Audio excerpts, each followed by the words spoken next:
A Course in Miracles, Workbook, Lesson 136. Sickness is a defense against the truth.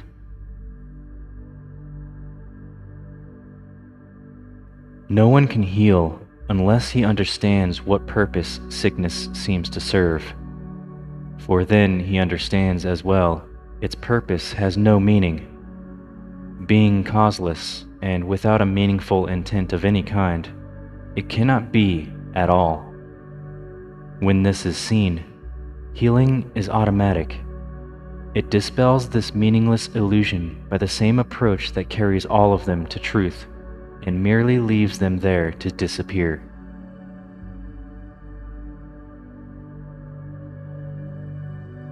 Sickness is not an accident. Like all defenses, it is an insane device for self-deception. And like all the rest, its purpose is to hide reality, attack it, change it, render it inept, distort it, twist it, or reduce it to a little pile of unassembled parts. The aim of all defenses is to keep the truth from being whole. The parts are seen as if each one were whole within itself.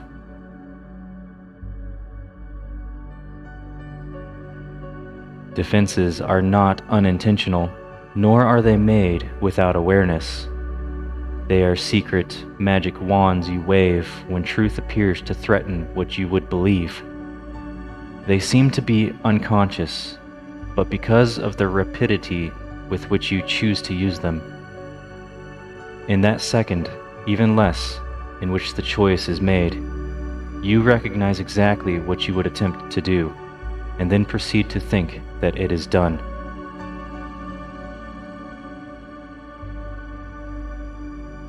Who but yourself evaluates a threat, decides escape is necessary, and sets up a series of defenses to reduce the threat that has been judged as real? All this cannot be done unconsciously, but afterwards, your plan requires that you must forget you made it, so it seems to be external to your own intent. A happening beyond your state of mind, an outcome with a real effect on you, instead of one affected by yourself.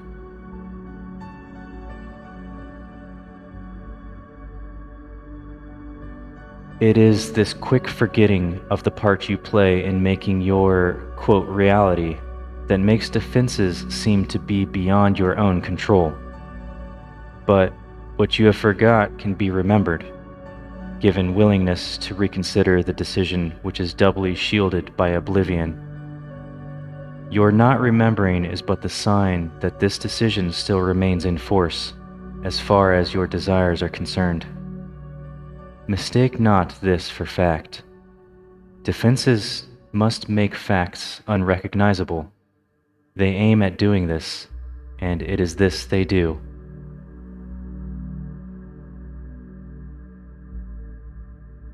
Every defense takes fragments of the whole, assembles them without regard to all their true relationships, and thus constructs illusions of a whole that is not there.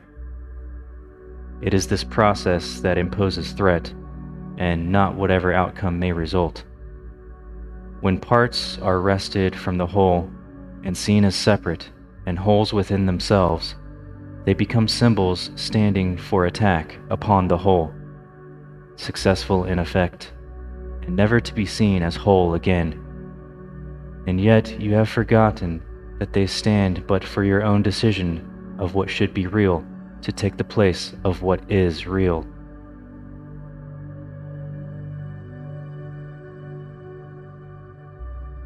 Sickness is a decision. It is not a thing that happens to you, quite unsought, which makes you weak and brings you suffering. It is a choice you make, a plan you lay, when for an instant truth arises in your own deluded mind, and all your world appears to totter and prepare to fall. Now are you sick, that truth may go away and threaten your establishments no more.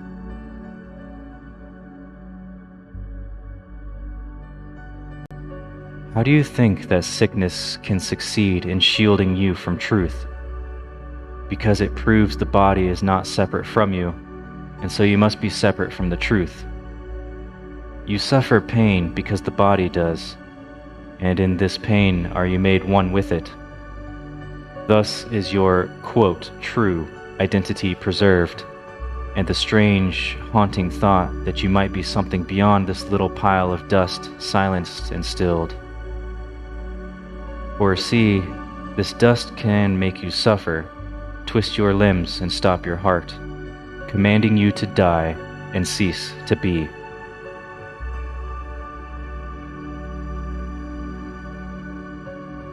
Thus is the body stronger than the truth, which asks you live, but cannot overcome your choice to die.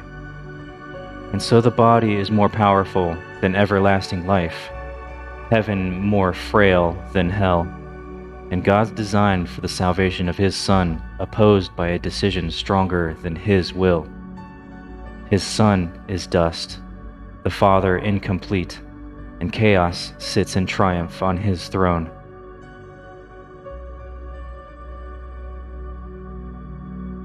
Such is your planning for your own defense, and you believe that heaven quails before such mad attacks on these, with God made blind by your illusions, truth turned into lies, and all the universe made slave to laws which your defenses would impose on it. Yet, who believes illusions but the one who made them up? Who else can see them and react to them as if they were the truth?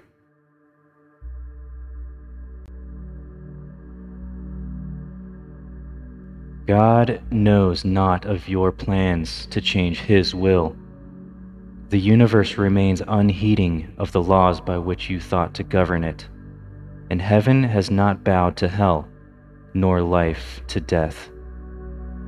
You can but choose to think you die, or suffer sickness, or distort the truth in any way. What is created is apart from all of this. Defenses are plans to defeat what cannot be attacked. What is unalterable cannot change, and what is wholly sinless cannot sin. Such is the simple truth. It does not make appeal to might nor triumph. It does not command obedience, nor seek to prove how pitiful and futile your attempts to plan defenses that would alter it. Truth merely wants to give you happiness, for such its purpose is. Perhaps it sighs a little when you throw away its gifts, and yet it knows, with perfect certainty, that what God wills for you must be received. It is this fact that demonstrates that time is an illusion. For time lets you think what God has given you is not the truth right now, as it must be. The thoughts of God are quite apart from time. For time is but another meaningless defense you made against the truth. Yet what He wills is here, and you remain as He created you.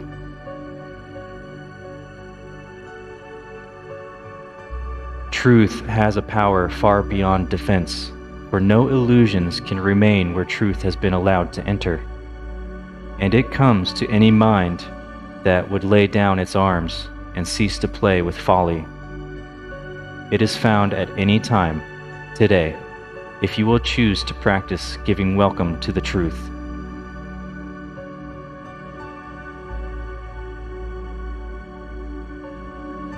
This is our aim today, and we will give a quarter of an hour twice to ask the truth to come to us and set us free. And truth will come, for it has never been apart from us. It merely waits for just this invitation which we give today. We introduce it with a healing prayer to help us rise above defensiveness and let truth be as it has always been. Sickness is a defense against the truth. I will accept the truth of what I am, and let my mind be wholly healed today.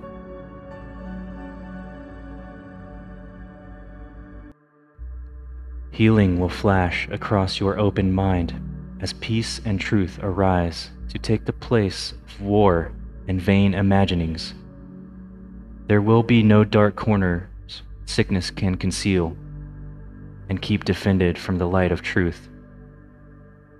There will be no dim figures from your dreams, nor their obscure and meaningless pursuits with double purposes insanely sought, remaining in your mind. It will be healed of all the sickly wishes that it tried to authorize the body to obey.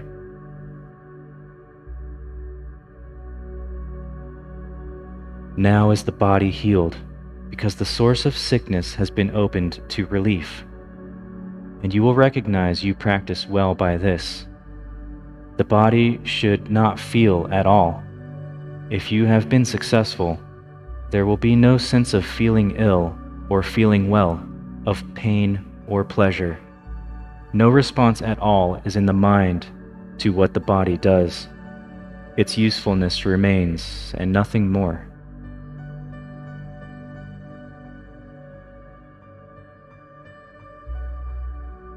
Perhaps you do not realize that this removes the limits you had placed upon the body by the purposes you gave to it. As these are laid aside, the strength the body has will always be enough to serve all truly useful purposes. The body's health is fully guaranteed because it is not limited by time, by weather or fatigue, by food and drink, or any laws you made it serve before. You need do nothing now to make it well, for sickness has become impossible.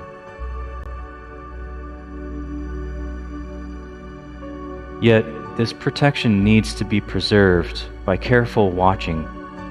If you let your mind harbor attack thoughts, yield to judgment, or make plans against uncertainties to come, you have again misplaced yourself and made a bodily identity which will attack the body, for the mind is sick.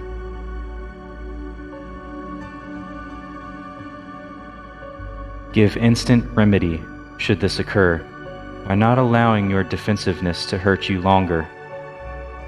Do not be confused about what must be healed, but tell yourself,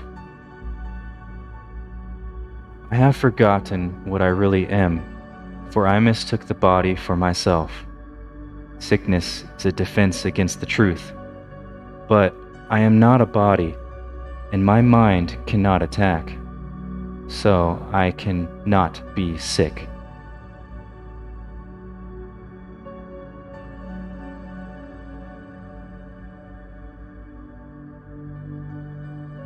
Now, close your eyes and introduce this time with a healing prayer to help us rise above defensiveness and let truth be as it has always been.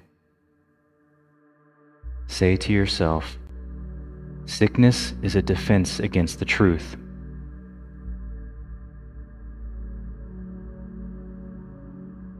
I will accept the truth of what I am.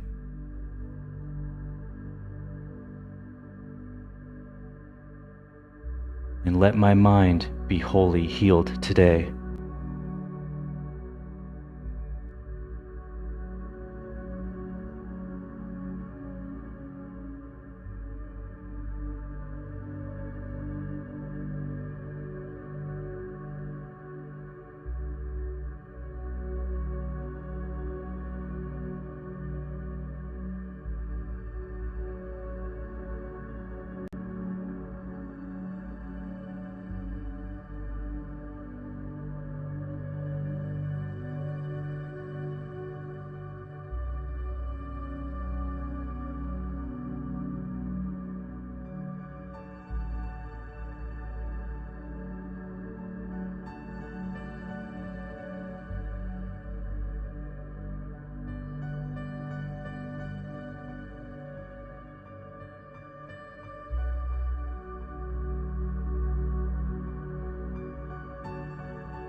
Okay.